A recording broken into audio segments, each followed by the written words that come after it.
Differentiation, integration, AOD, AOI, DE, इस तरह से सारे एक दूसरे से कनेक्टेड हैं।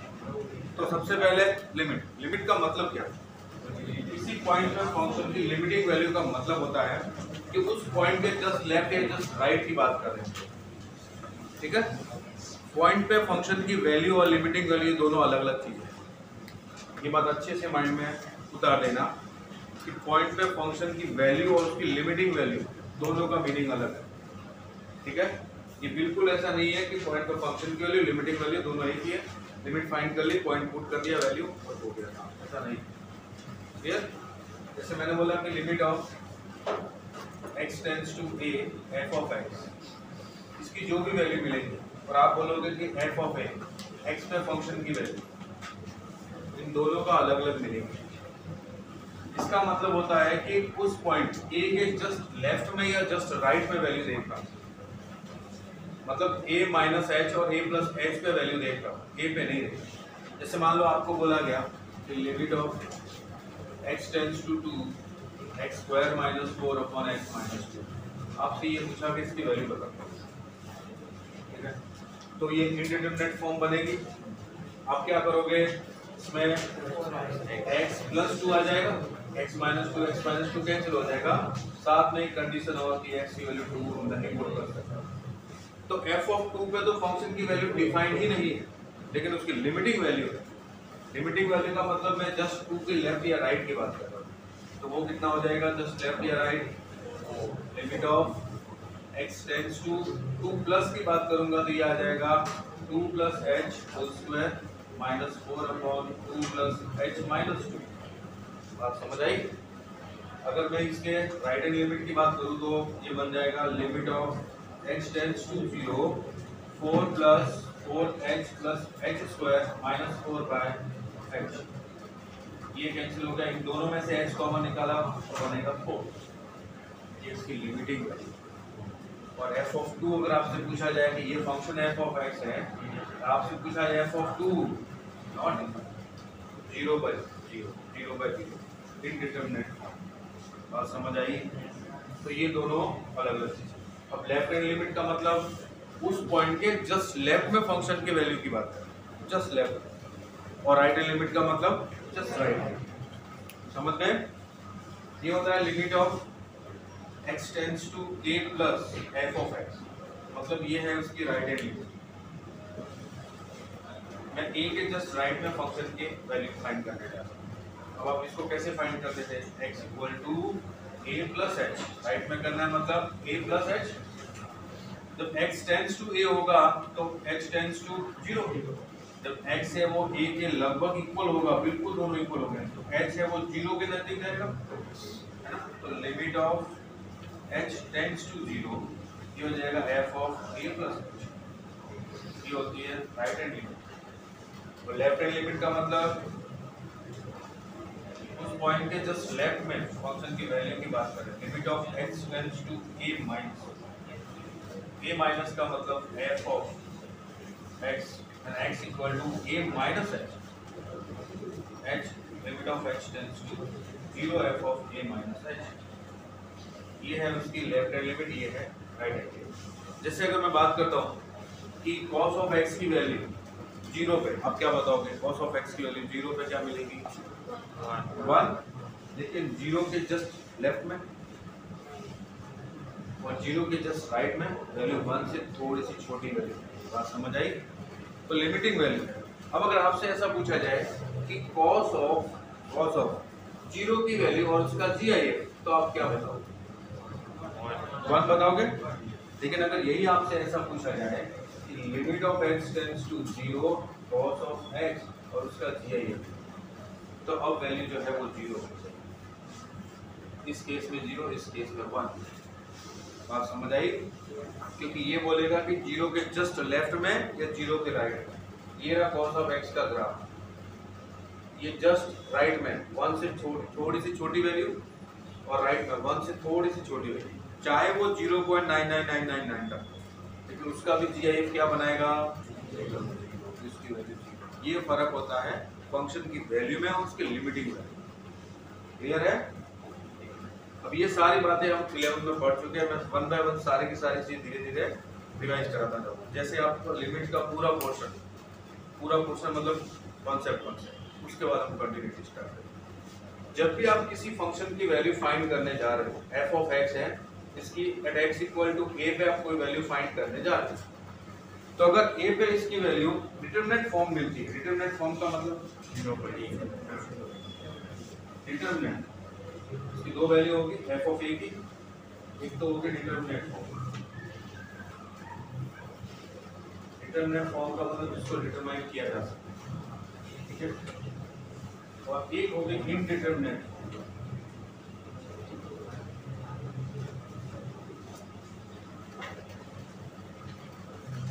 जब आपको एफ ऑफ ए की वैल्यू डिटरमिनेंट फॉर्म में मिल जाए और वहां पे आपको लिमिट फाइंड करनी है, तो आप डायरेक्ट ही वैल्यू पुट कर दो।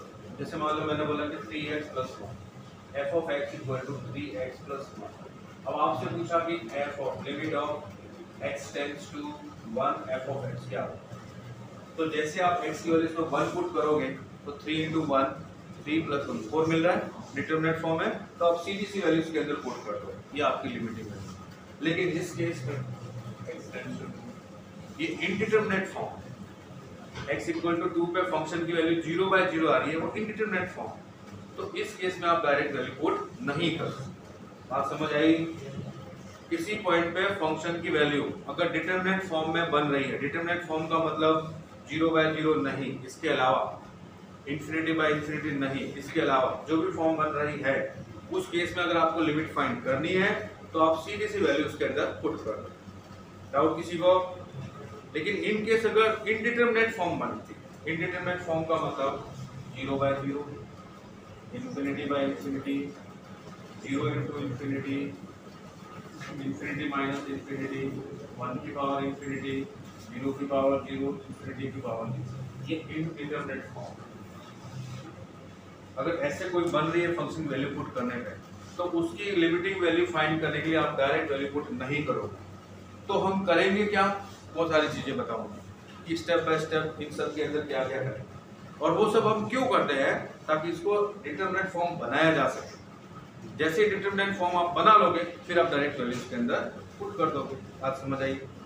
अब डिटरमिनेंट फॉर्म का मतलब होता है कि उस पॉइंट पे फंक्शन की यूनिक वैल्यू, जैसे मान लो आपको कोई फंक्शन दिया हुआ है, उस पॉइंट पे आपको फंक्शन की वैल्यू पूछी, तो उसकी वैल्यू यूनिक होनी चाहिए, वो डिटरमिनेंट फॉर्म।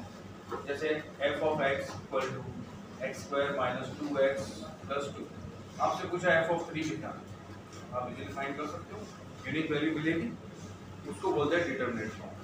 लेकिन अगर ये कोई यूनिक वैल्यू मिल रही है, जैसे मान लो आप में से कोई बोले कि नहीं सर इससे यूनिक वैल्यू मिल रही है, कौन सी, तो बोला कि ये कोई इसकी वैल्यू है 0/0 की कोई वैल्यू है k, तो ये हो जाएगा 0 = k × g। अब इसको तो बहुत सारे लोग सेटिस्फाई करते हैं, k belongs to R, infinite solution होंगे इसके, तो इनफाइनाइट वैल्यू है, तो यूनिक वैल्यू हुई, k की जगह 1 पुट करो तो भी इक्वल है, 2 पुट करो -2 -2 कुछ भी पुट करो तो सबके लिए सेटिस्फाई होगा, मतलब इसकी इनफाइनाइट सॉल्यूशन मिल रहे हैं, तो डिटरमिनेंट फॉर्म नहीं होती, यूनिक वैल्यू होगी। इसी तरह से जैसे मान लो ∞/∞ मान लो आपने बोला कि k, अब मैंने ये वाला ∞ तो यही रखा 1/∞, इस वाले ∞ को उधर भेजा 1/∞ k, ये फिर से क्या हो गया 1/∞ 0, 1/∞ 0। अब इसको बहुत सारे लोग सेटिस्फाई करते हैं, इनफाइनाइट सॉल्यूशन, यूनिक वैल्यू नहीं है, इनडिटरमिनेट फॉर्म। वैसे 0 × ∞, इसको ∞ को 1/0 लिख दोगे, 0/0, फिर से वही k = पुट करोगे, तो यूनिक सॉल्यूशन नहीं मिल रहा, यूनिक वैल्यू नहीं। जहां पे भी किसी पॉइंट पे फंक्शन की वैल्यू यूनिक मिल रही है, वो डिटरमिनेंट फॉर्म, यूनिक नहीं मिल रही है तो इनडिटरमिनेट फॉर्म। अब इनडिटरमिनेट फॉर्म की हम लोग कैसे फाइंड करते हैं लिमिट को, करना चाहो तो कर लो।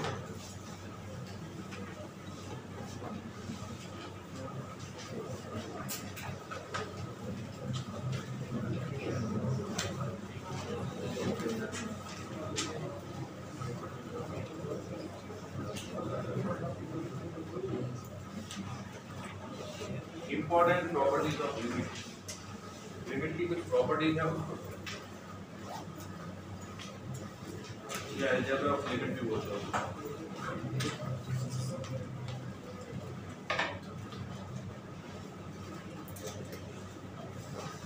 जहां पे भी फंक्शन दिखेगा वहां पे लिमिट पहुंच जाएगा। क्या जैसे आपसे ये पूछेंगे limit of x tends to a f plus g of x, इसका मतलब होता है दोनों फंक्शन को प्लस करके फिर लिमिट फाइंड करो, या दोनों फंक्शन की अलग अलग लिमिट फाइंड करके फिर प्लस करो। इन दोनों से आपको सेम रिजल्ट मिलेगा। Here next limit of x tends to a f minus g of x, limit of x tends to a f of x minus limit of x tends to a g of x। अगर product हो रहा है तो limit of x tends to a f into g of x, ये होता है limit of x tends to a f of x into limit of x tends to a g of x, ये limiting value. अगर division हो रहा है तो limit of x tends to a f by g of x, limit of f of x on limit of g of x। ठीक है, अगर function की पावर में फंक्शन है तो या limit of x tends to a, limit of x tends to a f of dx, या फिर इनको log of f of x, log of f of x। तो ये लिमिट है वो log के अंदर फंक्शन के बाद चली जाएगी, log of limit of x tends to a f of x। जहां पे भी इसको फंक्शन दिखेगा वहां ये पहुंचेगा। जैसे मैंने बोला कि limit of x tends to a है f of x to the power g of x, तो ये बन जाएगा limit of x tends to a f of x उसकी power limit of x tends to a g of x। जहां पे भी इसको x का फंक्शन दिखा ये लिमिट पहुंच गई, लिमिट पुट कर दी।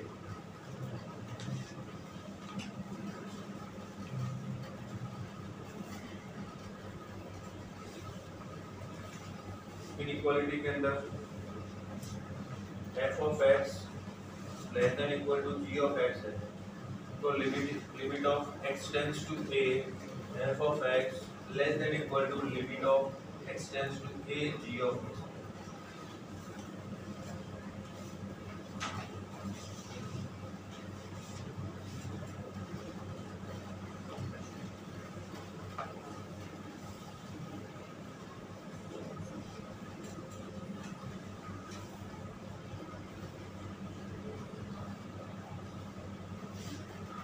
मॉडुलस फंक्शन की बात करूं, limit of x tends to a f of x modulus, ये बन जाएगा limit of x tends to a f of x और उसका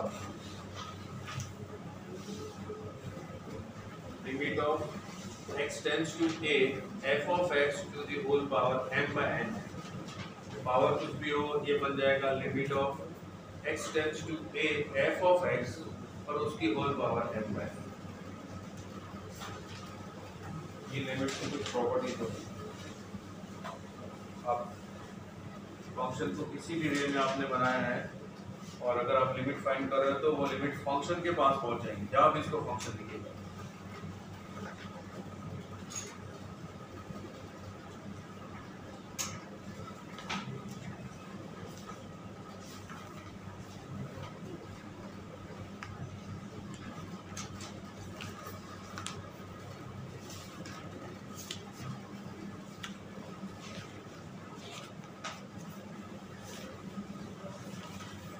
मैंने आपको सैंडविच थ्योरम बताया था। सैंडविच थ्योरम के अंदर मैंने आपको ये बताया था sin x less then x less then tan x। sin x की जो वैल्यू होती है वो लेस देन x होती है और x की value less than tan x। अब मैंने आपको ट्रिपल स्टार बोल के बताया था कि ये रिलेशन आपको हमेशा ध्यान रखना है, ये रिलेशन आपको कभी नहीं होगा। ठीक है, साइन एक्स की वैल्यू x से छोटी होती है और x की वैल्यू tan x से छोटी होती है, x belongs to 0 to pi by 2। ठीक है, 0 पे इक्वल हो जाएगा सब।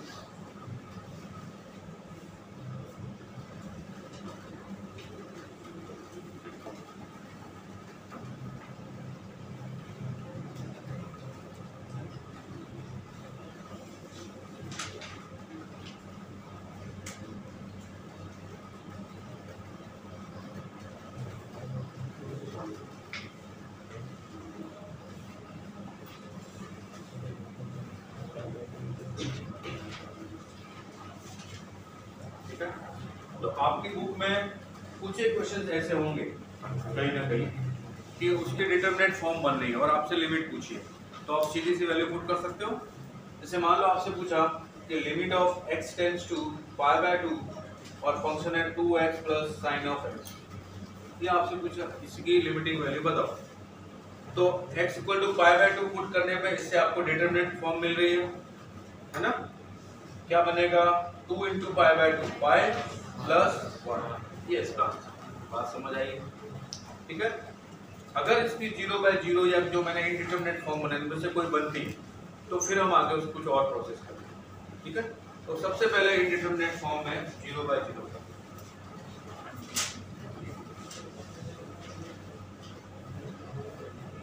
अगर 0/0 फॉर्म आती है तो आपको क्या करना होगा, फर्स्ट उसके अंदर मेथड है फैक्टराइजेशन मेथड।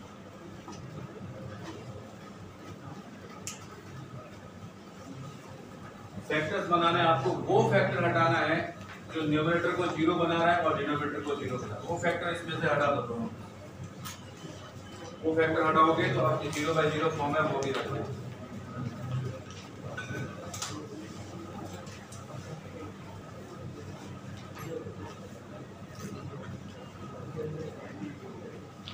जैसे देखो limit of x tends to 1 x cube minus 3x plus 2 for x cube plus x square minus 5x plus 3।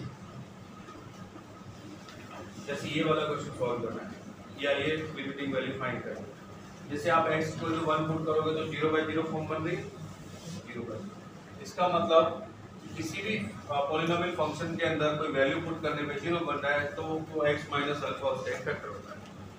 इसका मतलब आपको ये बात समझ में आई कि x माइनस 1 इसका भी फैक्टर है और इसका भी फैक्टर है, 1 पे 0 बन रहा है। अब वो फैक्टर निकाल लेते हैं दोनों में से, फिर कैंसिल कर दें। x cube minus x square plus x square minus x minus 2x plus 2 लिखा, ये बन जाएगा आपका x cube minus x square plus 2x square minus 2x minus 3x plus 3। क्या बात समझ आई? ऐसा क्यों किया है ना। हमारे पास x क्यूब है, अगर x माइनस 1 फैक्टर निकालना है तो नेक्स्ट माइनस x स्क्वायर होना चाहिए। x cube minus x square, जैसे आप x स्क्वायर कॉमन लोगे तो x माइनस 1 हो जाएगा। अब हमारे पास तो माइनस x स्क्वायर है नहीं, हमने अपनी तरफ से ऐड किया है तो प्लस भी करना पड़ेगा। माइनस x स्क्वायर किया तो ये प्लस x किया, अब प्लस x स्क्वायर है तो x माइनस 1 बनाना तो इसके साथ क्या चाहिए माइनस x, तो ये माइनस x लिया। अब आपके पास माइनस 3x था, माइनस x इधर लिखा तो माइनस 2x और बच गया, वो माइनस 2x लिखा। अब इसको x माइनस 1 बनाना तो प्लस 2 चाहिए, प्लस 2 ऑलरेडी है लिख दिया। अब देखो x क्यूब, अब इन दोनों में से x स्क्वायर कॉमन लोगे तो आपको x प्लस 1 मिलेगा। मुझे क्या चाहिए x माइनस 1, तो इधर माइनस x स्क्वायर होना चाहिए, ये माइनस x स्क्वायर लिखा। अब अपने पास तो माइनस x स्क्वायर है कि अपनी ओर से ऐड किया तो प्लस भी करना पड़ेगा, तो x square plus x square 2x square हुआ। अब x माइनस 1 बनाने के लिए इसके साथ माइनस 2x चाहिए, तो ये माइनस 2x लिखा। अपने पास माइनस 5x था, माइनस 2x इधर लिखा तो माइनस 3x बच गया प्लस। अब देखो limit of x tends to 1, इन दोनों में से क्या common x square, x minus 1 इन दोनों में से x माइनस 1 इन दोनों में से माइनस 2 x, इन दोनों में से x स्क्वायर x माइनस 1 इन दोनों में से 2x माइनस 1 और इधर माइनस 3x। ये हुआ limit of x tends to 1। x minus 1 पूरे न्यूमरेटर में फंक्शन में से कॉमन तो x square plus x minus 2, इधर से x माइनस 1 कॉमन तो x square plus 2x minus 3 ये कैंसिल। अब x टेंड्स टू 1 पुट करो, क्या मिल रहा है 0/0 अभी भी बन रहा है। इसका मतलब एक बार और x माइनस 1 फैक्टर है, limit of x tends to 1। बताओ अब मैं क्या लिखूंगा, x माइनस 1 फैक्टर निकालना है तो x स्क्वायर आगे क्या लिखूं माइनस x। अब अपने पास तो प्लस x है तो प्लस 2x माइनस 2 कौन x स्क्वायर प्लस 2x है, x माइनस 1 फैक्टर चाहिए तो x स्क्वायर माइनस x लिखूंगा, प्लस 2x है वो प्लस 3x हो गया माइनस 2। अब limit of x tends to 1, इसमें से x common, x minus 1 plus 2 common x minus 1, इसमें से x common x minus 1 3 common x minus 1। Limit of x tends to 1, x minus 1 दोनों में से कॉमन क्या बचेगा x प्लस 2, x माइनस 1 दोनों में से कॉमन क्या बचेगा x प्लस 3, ये कैंसिल होगा, कॉमन फैक्टर कैंसिल। अब x की वैल्यू 1 पुट कर दो, क्या मिलेगा आपको 3/4, तो ये इसकी लिमिटिंग वैल्यू 3/4।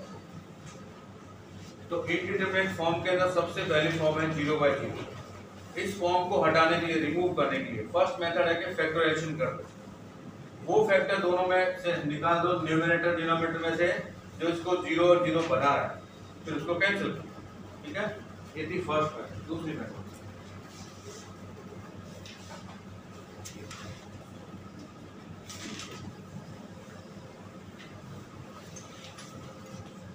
अच्छा, आप लोगों में से किसी को ये ध्यान, limit of x tends to a x raise to n minus a raise to n और x minus a n into a raise to n, ध्यान है ना सबको। चलो फिर इसका भी एक क्वेश्चन इसका भी कर लेते हैं।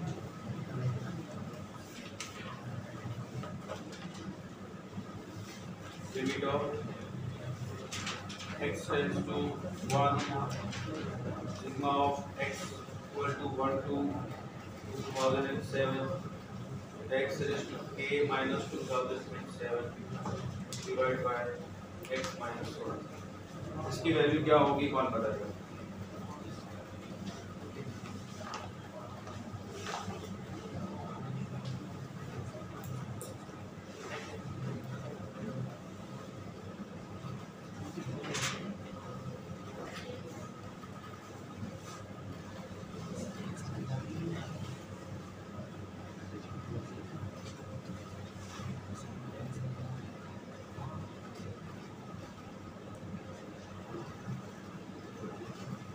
ये आपने नोट किया।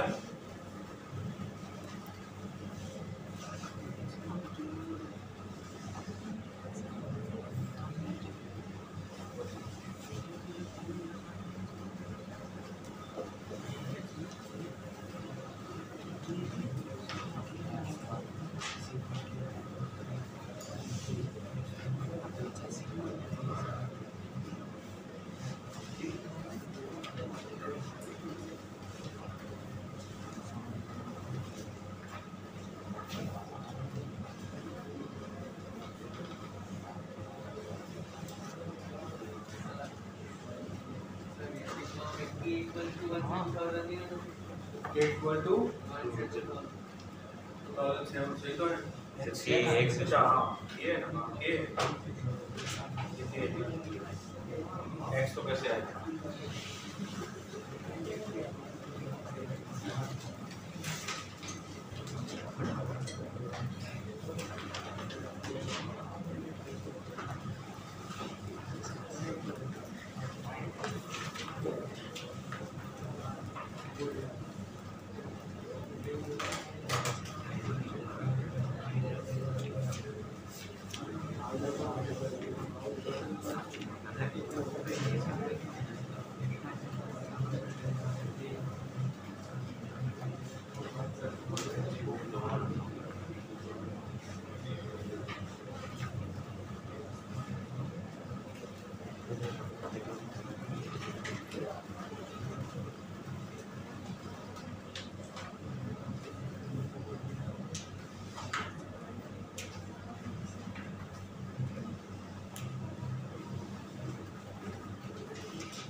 हाँ देखो, आपने क्या किया होगा, किन की वैल्यू 1 पुट की, ये बना होगा x plus x square plus x cube plus up to x raise to 2007 minus 2007 divide by x minus 1 और लिमिट है x टेंड्स टू 1। अब ये 2007 है ना, इसके 2007 पार्ट कर दो, हर पार्ट कितना होगा,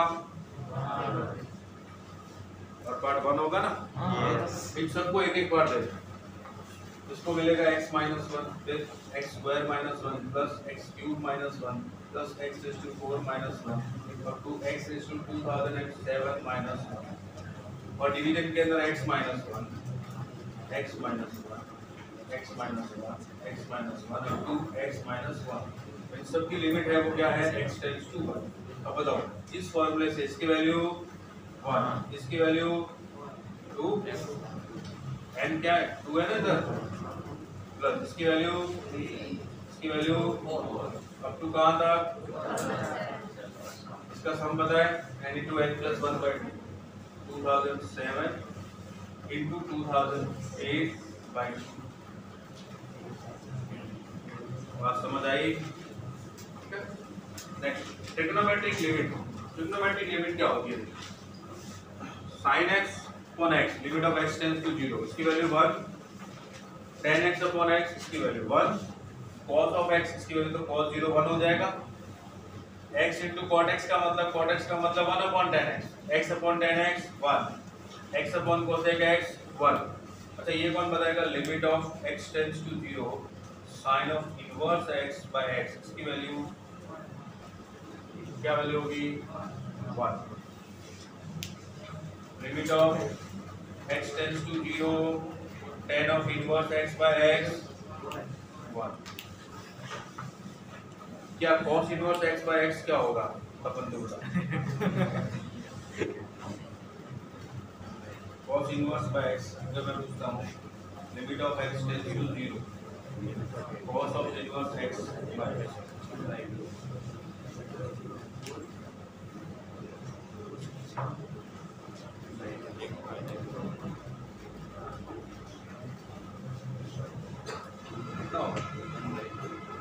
वन बाई टू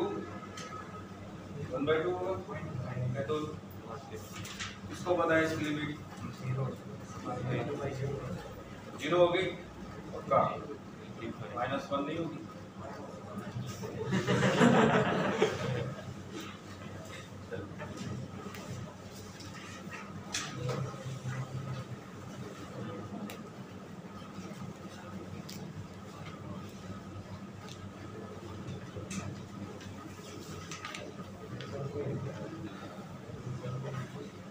सर -1 कैसा है, -1 अभी लिखो थोड़ी देर बाद।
अगर आप छोटे छोटे क्वेश्चन पूछ लिए जाए तो आप इजीली बता पाओगे क्या होगी।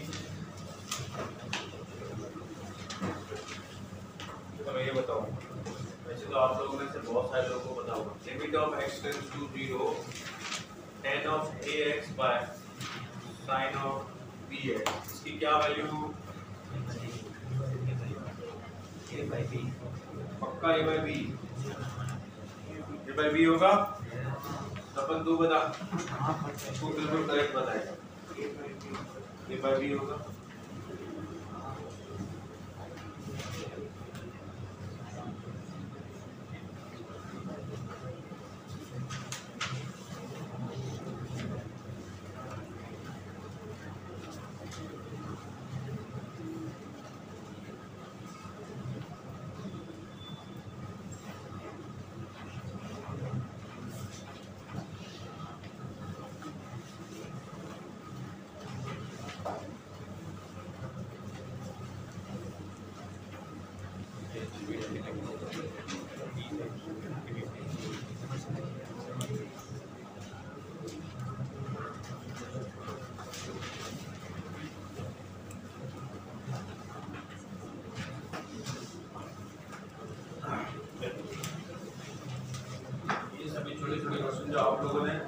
11th क्लास में बहुत अच्छे से सॉल्व किए।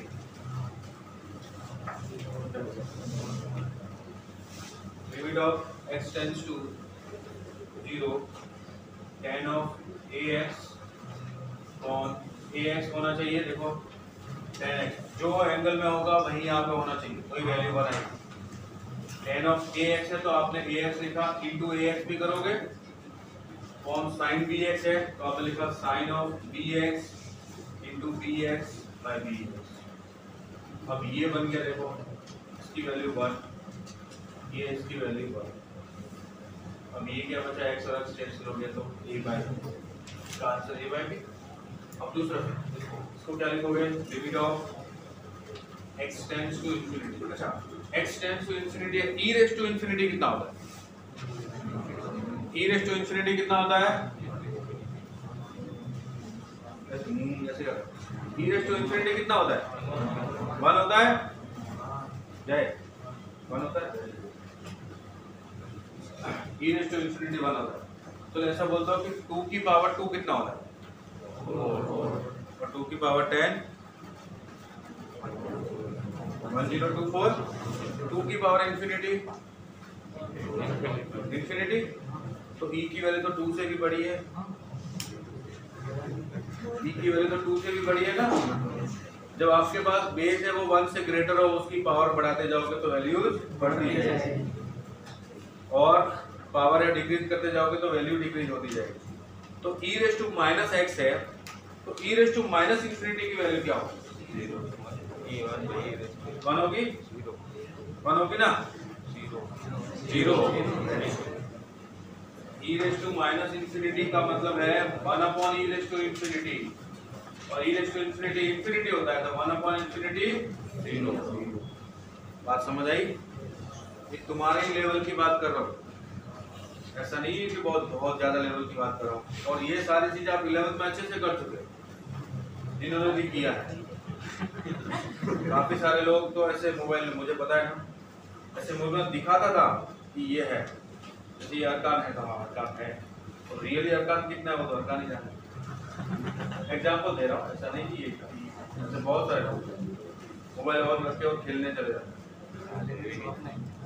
है ना, या फिर दूसरे मोबाइल में यूट्यूब पर कुछ मूवी देख रहे हैं। ऑफलाइन करा है, ऑफलाइन में सारे कहाँ हैं,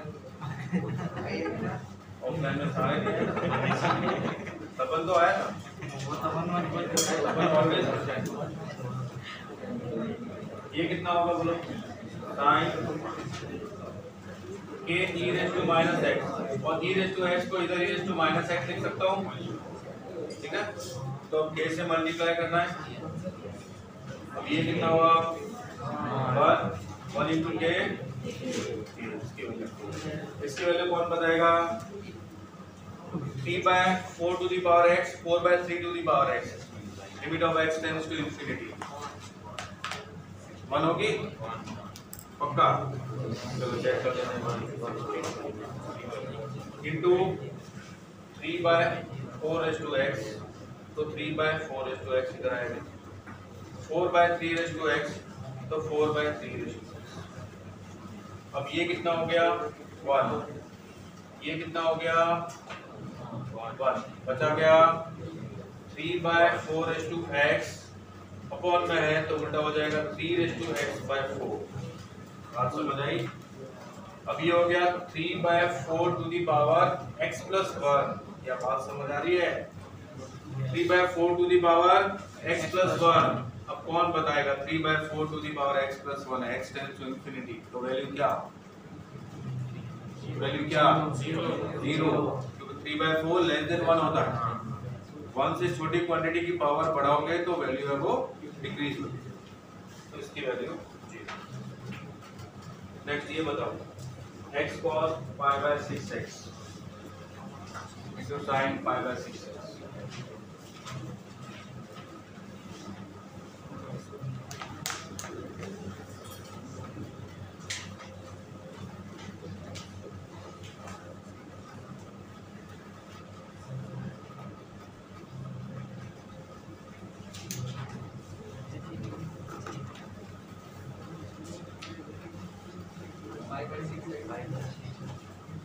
π/6, हाँ चलिए चेक कर लेते हैं। Limit of x tends to infinity x cos π/6x into sin π/6x। अब देखो sin π/6x है तो डिवीजन में भी π/6x लिखते हैं, तो मल्टीप्लिकेशन भी π/6x आ जाएगा। बात समझ आई? अब ये देखो ये कितना हुआ 1 हो गया, ये x और ये x कैंसिल हो गया। cos π/6x x infinity π/∞ 0 cos 0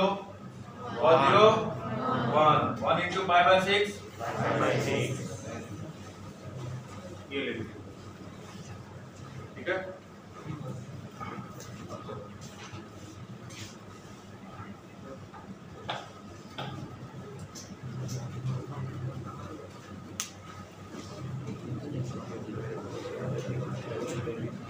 आपसे अगर ये पूछा जाए limit of theta tends to 0 and sine of minus theta by theta, इसकी वैल्यू कितनी -1 मिलेगी।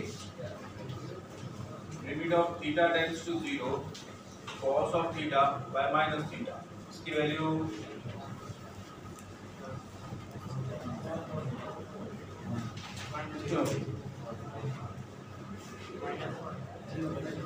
-1 होगी, 1 होगी सबका। चलो पुट कर लेते हैं। थीटा की वैल्यू 0 cos 0 1/0 डिफाइन नहीं होता, इंफिनिटी होता है। ये इंडिटरमिनेट फॉर्म नहीं है, ध्यान देना 0/0 इंफिनिटी होता है, इसकी वैल्यू -। ये बताओ limit of x tends to infinity sin x, इसकी वैल्यू बताओ नॉट डिफाइंड।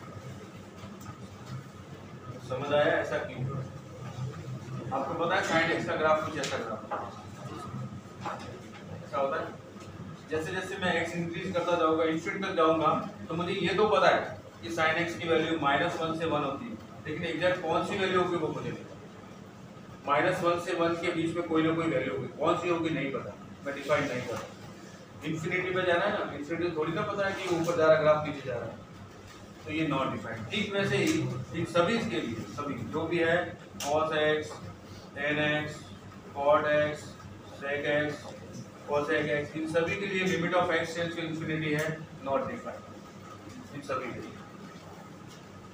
लेकिन अगर आपसे ये पूछा जाए limit of x tends to infinity sin of 1/x into x, तो आप लिखोगे कि ये 1 है,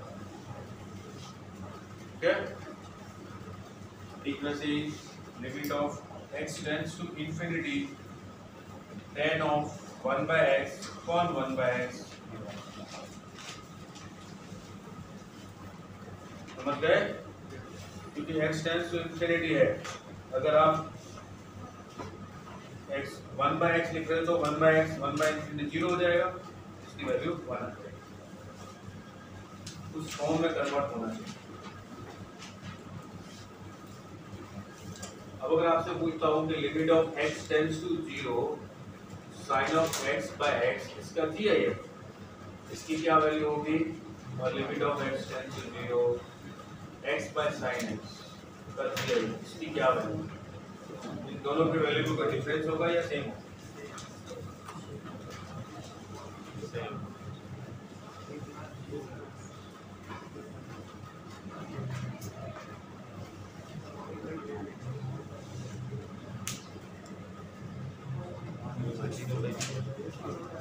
क्या वैल्यू आएगी फर्स्ट की 1, इसकी 1। बात समझ आई? कैसे? चलो sin x is less than x है तो sin x अपॉन x कितना होगा 1 से लेस पे GIF क्या वैल्यू देगा? बात समझ आई? तो sin x अपॉन x का GIF क्या वैल्यू देगा? 0। बात समझ आई? अब सुना, x is greater then sin x है तो x अपॉन sin x क्या वैल्यू देगा? ग्रेटर देन 1, तो इसकी वैल्यू 1। तो समझे? समझ गए? अब ये भी बता दो, limit of x tends to 0 tan x by x, क्या वैल्यू आएगी tan x by, दिया ये फंक्शन है tan x by x 1, और अगर x by tan x करता तो 0। अब समझ गए?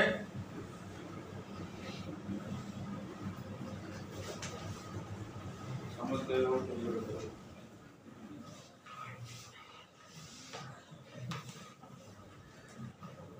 अब देखो आपसे ये पूछा जा रहा है कि when x tends to a है तो f of x tends to 0 होगा। अब आपको ये बताना है कि limit of x tends to a gi function sin inverse f of x by f of x, इसकी value limit of x tends to a gif of cos inverse f of x, इसकी value, और limit of x tends to a tan of inverse f of x by f of x, इसकी value. इन तीनों की value आपसे पूछी।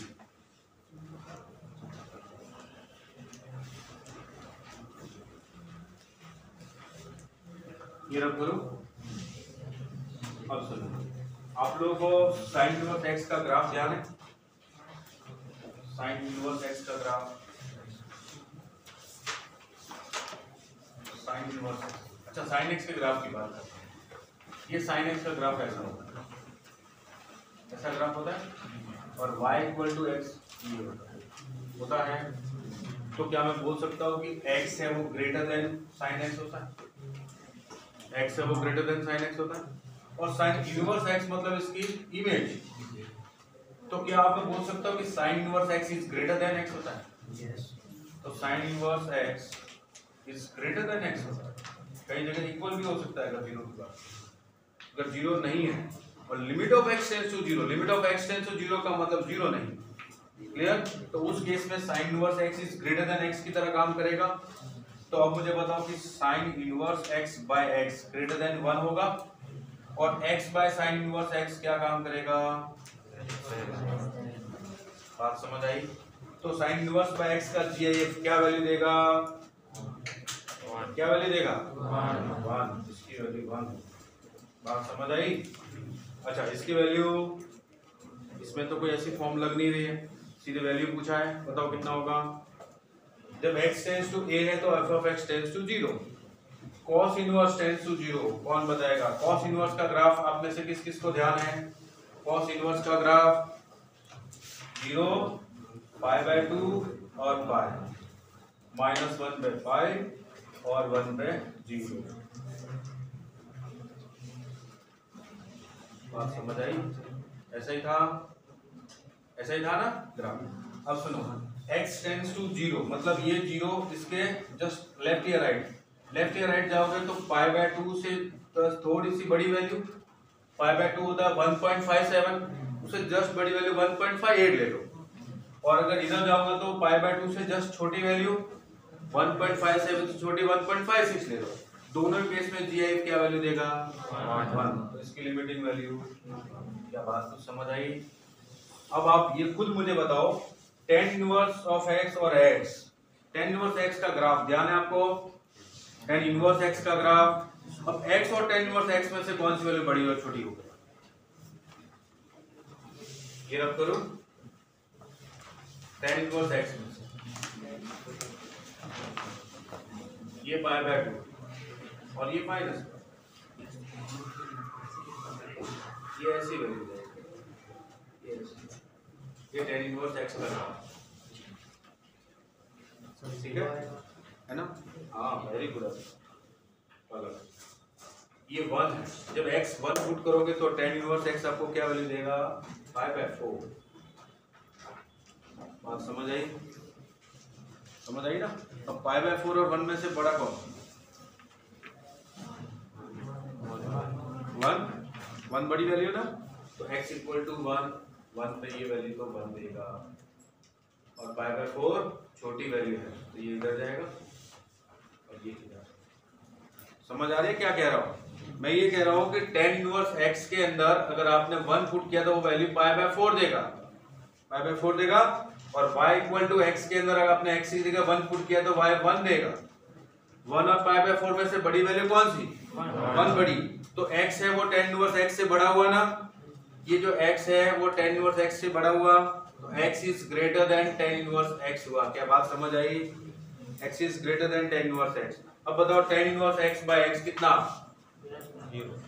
tan inverse x by x less than 1 होगा तो उसका जे फंक्शन 0। बात समझ आई? दोनों क्वेश्चन आईटी के अंदर पूछे, समझ गए? ये ध्यान रखना, sin x less then x less then tan x।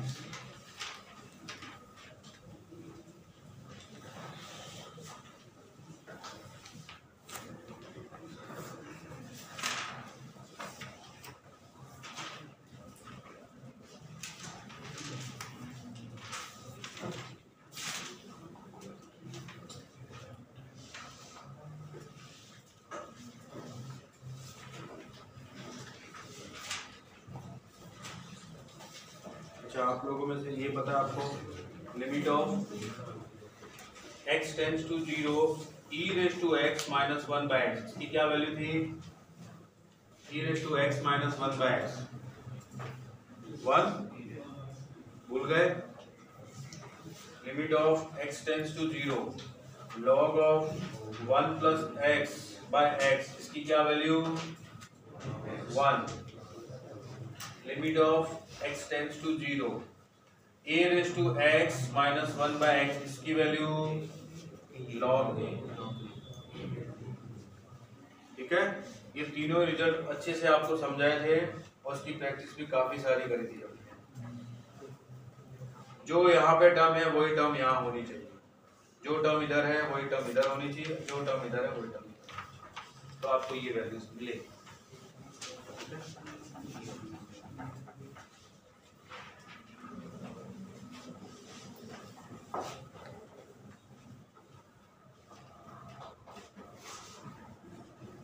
ये सारी चीजें हम लोग पढ़ चुके हैं पहले।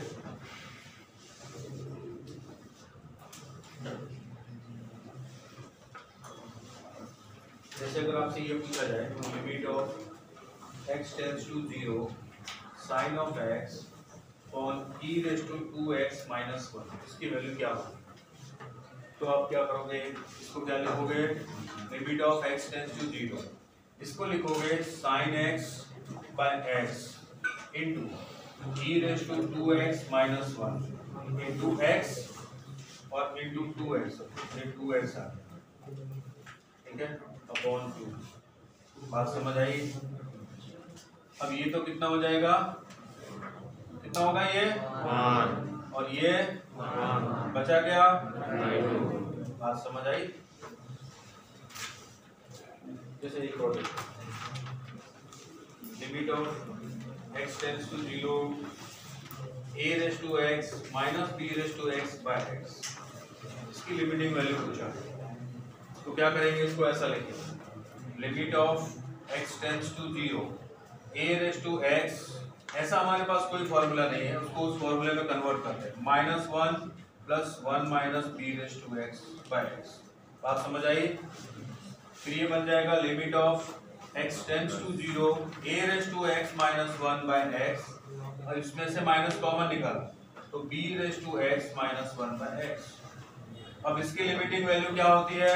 log a और इसकी log b। log a minus log b मतलब log a अपॉन b। बात तो समझ आई? ये कुछ बेसिक प्रॉपर्टी थी, कुछ बेसिक। ट्यूनिंग वाली क्लास में हम लोग infinity by infinity, infinity minus infinity, 1 raise to infinity, ये सारे एल हॉस्पिटल रूल भी देते हैं।